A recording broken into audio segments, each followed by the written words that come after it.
आज बताएंगे हम कोशिका भित्ति के बारे में। इससे पहले कल इस वीडियो में बनाए हुए थे। इससे प्रोकैरियोटिक कोशिका, यूकैरियोटिक कोशिका, कोशिका क्या, कोशिका क्या होता है, what is the cell, cell क्या है, इसके बारे में कल पढ़ाए हुए थे। आज उससे नेक्स्ट है कोशिका भित्ति यानी cell of wall. Cell of wall के बारे में बताएंगे। देखो क्या कहा कल सब कोशिका भित्ति पढ़ी होगी तुम लोग। 9th क्लास का ही चैप्टर है, पूरा 9th का ही है पूरा। कोशिका भित्ति, कोशिका भित्ति में सेल ऑफ वॉल।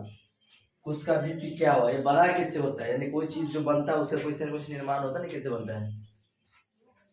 कल कोशिका भित्ति यानी किसे लोग, यह सेल्यूलोज का बने। सिंपल क्वेश्चन ये तुमसे पूछेगा कि कोशिका भित्ति बना किससे होता है, कोशिका भित्ति किससे बना होता है, कोशिका भित्ति किससे बना होता है। तुमसे ये क्वेश्चन पूछेगा कि कोशिका भित्ति बना होता है किससे, तो किससे बना होता है, सेल्यूलोज से बना होता है। क्या बना, किससे बनाता है, सेल्यूलोज। किससे बनाता है, सेल्यूलोज का बना होता है। यह केवल पादप कोशिका में ही पाया जाता है। क्वेश्चन ये आएगा कि सेल्यूलोज कहाँ पाया जाता है, पादप कोशिका, जंतु कोशिका या दोनों, में कोई नहीं, तो केवल पादप कोशिका। पादप कोशिका जानते हो, पादप कोशिका का मतलब ये हो गया पेड़ पौधा। पादप मतलब क्या हो गया, प्लांट। तो होता है प्लांट, होता है एनिमल। एनिमल मतलब हम लोग सोशल एनिमल है, ह्यूमन।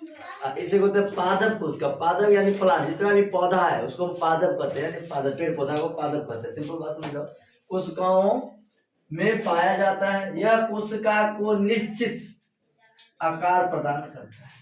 कोशिका भित्ति क्या करता है, मान लो ये पेड़ है या ये पेड़ है, ऐसे करके तो ये वाला जो ढांचा है, ये वाला इसे भी इसे जाता है। वो जगह खोपड़िया का जो ना घर में ये वाला से ये कोशिका भित्ति से, और क्या करता है, स्ट्रक्चर को बचाता है। जैसे हम लोग ठंडी के बचने के लिए क्या पहनते हैं, जैकेट पहनते हैं, तो मेरे लिए भी कोशिका भित्ति होगी। इसी तरह पेड़ को बचाने जो बाहरी वाला जो आवरण होता है, बाहरी वाला जो ये वाला जो पार्ट है, ये वाला पार्ट, इसको हम कोशिका भित्ति कहते हैं। तो ये निश्चित आकार प्रदान करता है। आता है सेकंड, कोशिका झिल्ली यानी सेल मेम्ब्रेन। कोशिका झिल्ली ऐसे समझ गए होंगे।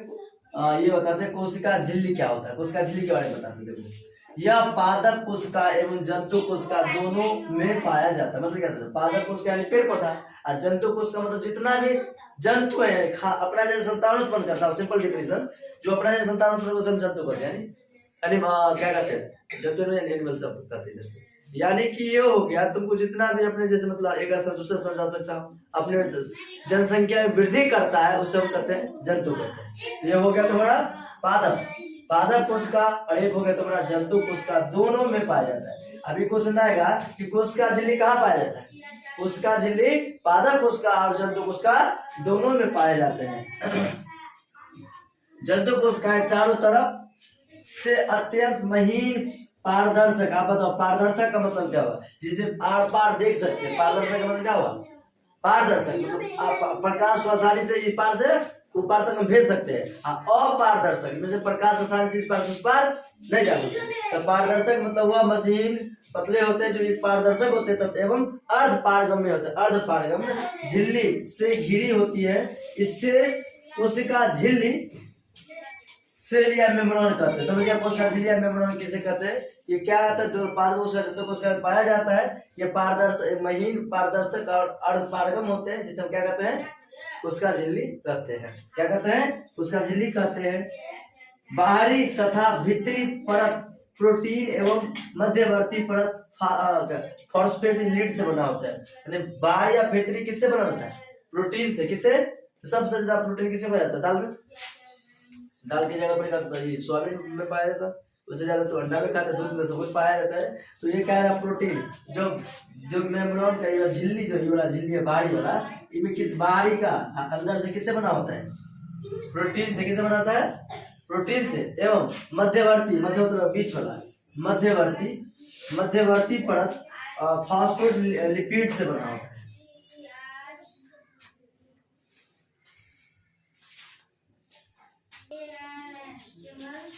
चलो जल्दी जल्दी करिए।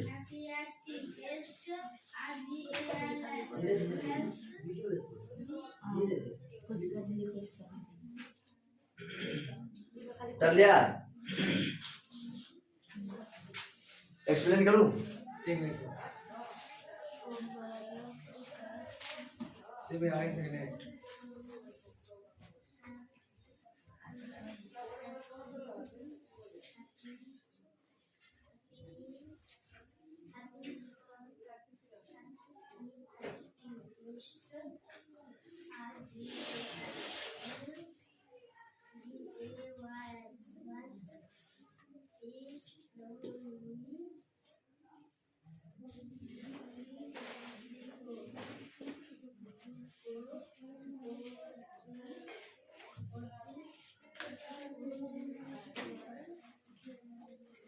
लिखे से कैसे लिख रहे हैं?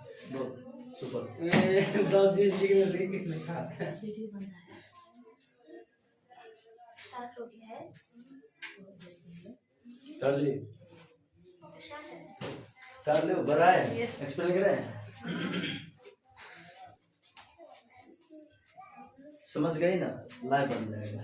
छोटे छोटे बात को समझा करो, उसको जाके हर किसी को बोलो। छोटी बात में तो उसमें लिखाई क्या लिखाई? केंद्रक। क्या लिखाई? केंद्रक कैसे होता है? केंद्रक ऐसे होता है, बीच में ऐसे गोला रहेगा, ऐसे छोटा छोटा सा घूमता रहेगा ऐसा। जैसे तुम ये तंत्रिका से बनाया हुआ था, केंद्रक को मिलता है न्यूक्लियस। न्यूक्लियस क्या बोलेगा? केंद्रक को इंग्लिश में कहते हैं न्यूक्लियस। यह पादप कोशिका एवं जंतु कोशिका दोनों में पाया जाता है। क्वेश्चन ये आएगा तुम्हारा कि केंद्रक कहाँ पाया जाता है। पहला क्वेश्चन ये बनेगा, पहला क्वेश्चन ये बनेगा कि केंद्रक पाया कहाँ जाता है, या न्यूक्लियस कहाँ पाया जाता है। ऑप्शन रहेगा पादप कोशिका, जंतु कोशिका, दोनों, इनमें कोई नहीं। तो कौन हो जाएगा? दोनों का। तो पादप, यह पादप कोशिका जानेंगे। पादप क्या होता है? पेड़ पौधा। एवं जंतु जानते हो, मनुष्य जैसे जंतु जो अपने जनसंख्या में वृद्धि करता है, जंतु हो गया। दोनों में पाया जाता है। यहाँ तक बात खत्म हो गया। अब देखो, इसका खोज रूपर्ट ब्राउन ने किया था। किसने किया था? रूपर्ट ब्राउन ने। क्या खोज किसने किया? रूपर्ट ब्राउन ने किया था। किसने किया था? रूपर्ट ब्राउन ने के द्वारा की गई। किसके द्वारा किया? खोज किसने किया केंद्र का? इतना ही क्वेश्चन पूछा तुमको कि केंद्र का खोज किसने किया, निर्माण किसने किया, जन्म किसने दिया? तो रूपर्ट ब्राउन ने दिया। किसने दिया? रूपर्ट ब्राउन के द्वारा की गई। यह कोशिका का मुख्य भाग होता है। ये भी क्वेश्चन आएगा कि कोशिका का मुख्य भाग क्या होता है? तो केंद्रक होता है, न्यूक्लियस होता है। कोशिका का मुख्य भाग कौन क्या होता है?